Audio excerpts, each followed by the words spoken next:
Here we go again. Race hustling Al Sharpton, because I refuse to call him Reverend, because there's nothing reverend about him. Now he's trying to tell us that Black America is not going to celebrate the 250-year anniversary of America. He's a lie, because I sure will, because what he's saying is because we were slaves doing it. Who cares? It's over with. That was a long time ago. I don't care. We're free now. I refuse to be a victim. I refuse to bow down at the theology of victim oppression. I refuse to.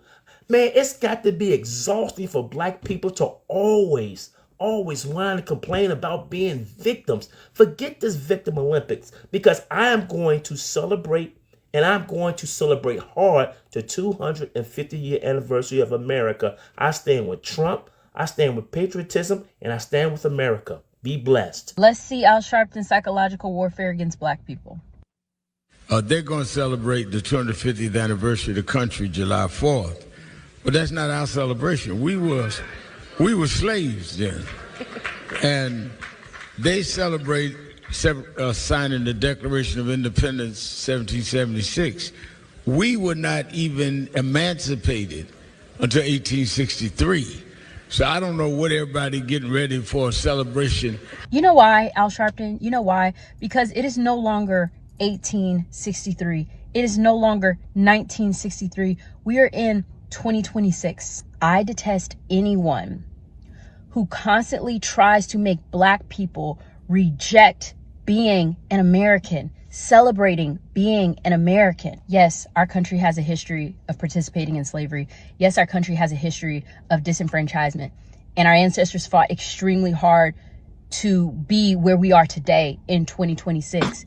So why would I denounce and reject the country that my ancestors fought so hard for us to be part of? It is extremely clear that people like Al Sharpton wants the Black community to hate this country. You can love this country and still be critical of it. I believe it was James Baldwin who said that because I love my country is the reason why I perpetually criticize it. You can still be part of American history. You are American history. You do not have to separate yourself from these celebrations. And if you continue to listen to people like Al Sharpton, you will be miserable and oppressed for the rest of your life. This sister is absolutely correct.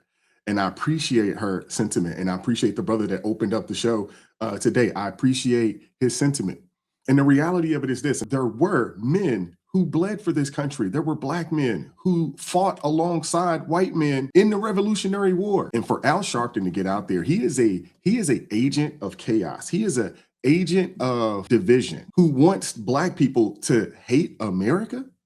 Are you kidding me? This is our nation. This is the only country that we have. There's nowhere for us to go. So yeah, when July 4th comes around, that 250 year, wherever you are, get out there and celebrate this nation, celebrate being an American, and celebrate the fact that you hit the birthplace lottery because you were born in the greatest nation to ever exist. I'm not saying that our country is perfect. There's no nation that's perfect because people are not perfect. But what I am saying is this is the greatest country in the world, and it's not even close. Hit the like button, share the video, subscribe to the channel, because this next clip, woo, it's something else. Let's go. Tell us your name and briefly what's on your mind.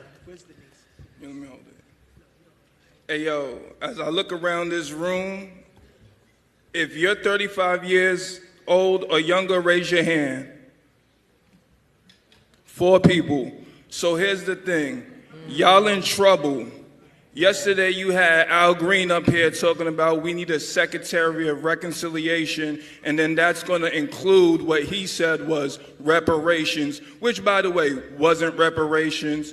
Reparations is more than a check, but the very first thing it is a check. And come this year during the midterms and in 2028, if you don't have our check, you won't get no vote. No check, no vote. Yeah, I know that ain't what you want to hear, but that's what's happening.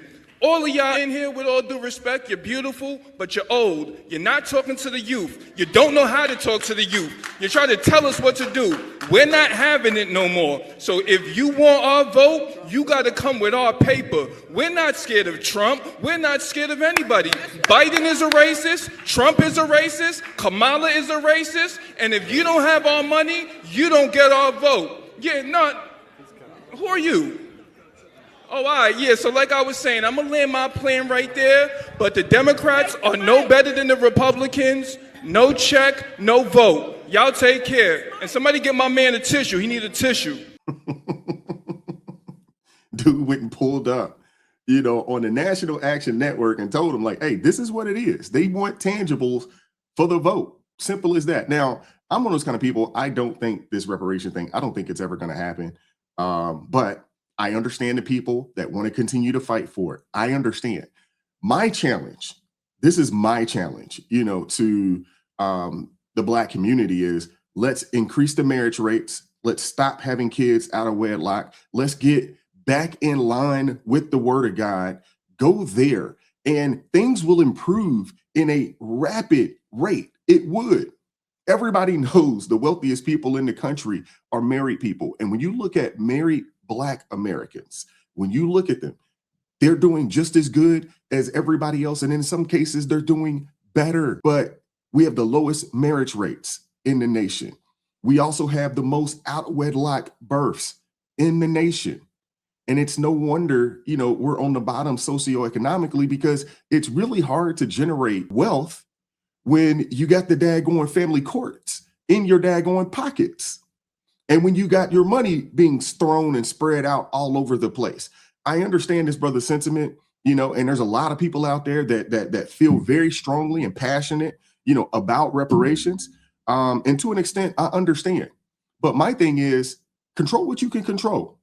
Focus on what you can control, which is increasing the marriage rates, which is stop with less kids out of wedlock, so forth and so on. I don't want to beat a dead horse, but I understand. Now, the one thing that I do agree with him, on is that you got a lot of older folks, unfortunately, stuck in their ways, still believing that the Democrat Party is here to save them for whatever reason. They feel like, and there's people, you got some younger folks that feel like the Democrat Party is going to save them, and they feel like the government's job is to save them.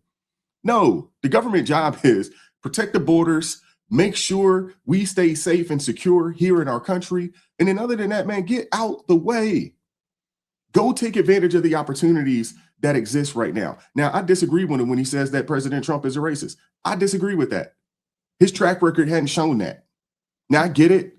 Legacy media, they've come out here and they've, basically denigrated the man's name. But his track record throughout history, 30, 40, 50 years of being in the public limelight, doesn't showcase someone that is racist towards anyone.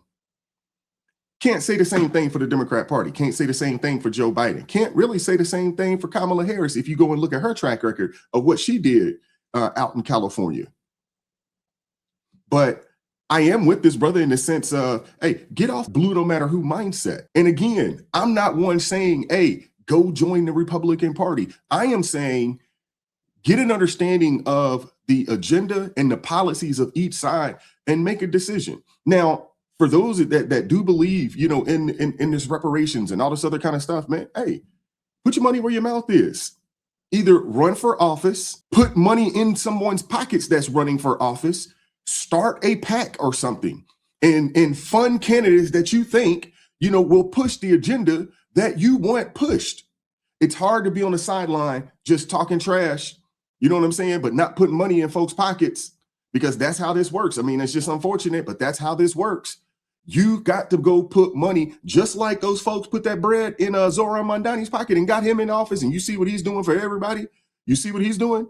It ain't doing well, but he had people that funded him, and he's trying to take care of those people that put him in office. That's how this works. Simple as that. If you just think that people, out of the kindness of their hearts are going to do something for you, I think that's crazy. I think you're hustling backwards. Seriously. That's not how this works. That's not how the game works here in America. But let's keep going. In terms of our report for the year, and then we're going to go on with the program. Our young people are rehearsing, getting ready for this afternoon is our youth day. I heard somebody talk about young people to tell them to just stay around. They're gonna see two people,